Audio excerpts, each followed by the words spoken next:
Suppose I have some curve, like this one. It's a curve that's given by a vector-valued function r of t, where the parameter t is allowed to vary between two different numbers a and b. Now, the question we're going to take up in this video is, what is the length of that curve? As in, if I imagine that curve was just made out of string, and I took the string and I stretched it out, well, how long would that be? In general, if I have such a curve, I usually don't know what its length is going to be unless it's something really nice, like a straight line or a circle where I can say what the circumference is. But with calculus, as long as our curves are sufficiently nice and differentiable, then we're going to be able to compute their arc lengths. There's a couple steps to this process, and the first of them is to approximate this with straight lines. So what I'm going to do is I'm going to take that a to b interval, and I'm going to break it up into n equal size segments. So my parameter has been divided up into these n different segments.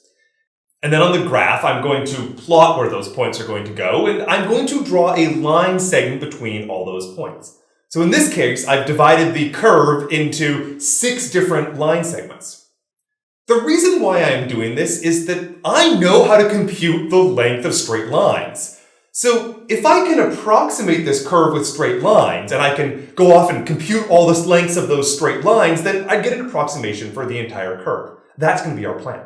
So the first thing to note here is that the arc length of the original curve is not exactly equal, but it's approximately equal to the sum of all of these segments, the line segments. In this case, I've drawn the 6 of them, but in general, you'll write it from I equal to 1 up to n. You take the sum of all of those arc lengths, the first straight line, the second straight line, and generically the ith straight line. Now, the problem you might say is, well, hold on, how good of an approximation is this really? It looks okay, but certainly there's a lot of difference between these straight lines and these curvy segments. But what if I divided it up into more and more pieces? So instead of n equal to 6, what if I did n equal to 8, or n equal to 10, or n equal to 12, and so on? The larger my n is, the more ways that I break up that interval in the t parameter, the closer and closer and closer it appears that my approximation is getting to the original thing.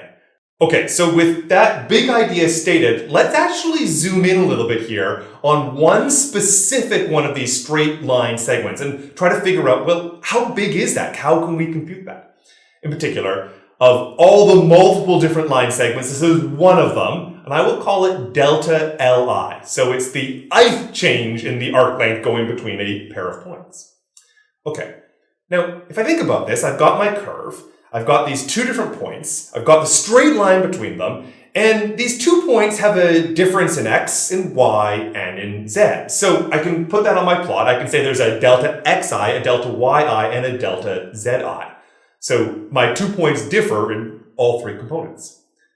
But now I can say what the length of the straight line is. That's just a Pythagorean formula, namely the delta Li is equal to the square root of the delta xi squared plus the delta yi squared plus the delta zi squared.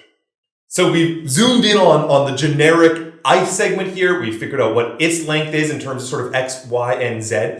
And now let's put them all together. So going back to our original computation where we said arc length was the sum of these little line segments, well, now I know what the delta Li is, so it is the sum of these square root of the delta xi squared plus the delta yi squared plus the delta zi squared. Okay, now pay attention because I'm going to do a little bit of a trick. I'm going to multiply this by a funny version of 1. Remember how we took the original interval a to b and we divided it up into n little segments in the parameter t? So the width of each of those little segments in the parameter t was, let's call it delta t. So what I'm going to do here is I'm going to multiply the top and the bottom by delta t, a funny version of 1. I'm allowed to do that. Then I'm going to take the delta t that's on the bottom and I'm going to move it inside of the square root and inside of the squares, so it's the delta xi over delta t all squared and so on. Now, the reason why I'm doing this, delta xi over delta t sure looks like the derivative of the x component with respect to t, likewise for y, likewise for z. It's just that I'm not yet at the point of taking derivatives. I'm still doing finite deltas.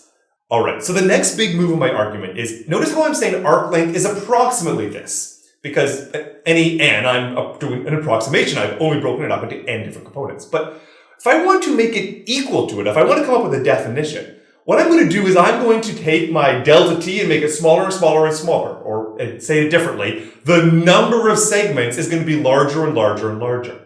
So let me replace the approximation with an equal sign, and I'm going to stick a limit out the front of this. The arc length is equal to the limit as n goes to infinity of this summation that I had before.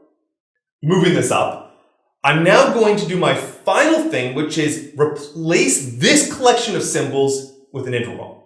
And you may recall that we've done this many times in the past. Indeed, when we thought about what integration was defined to be, it was the limit of a sum of a bunch of areas. So again, here I have a limit of a sum, and I'm going to replace that with an integral sign. Before I jump into changing to the derivatives that are going to come out here, I'm going to set the notation that my vector value function r of t, I'm going to call f the x component, g the y component, and h the z component.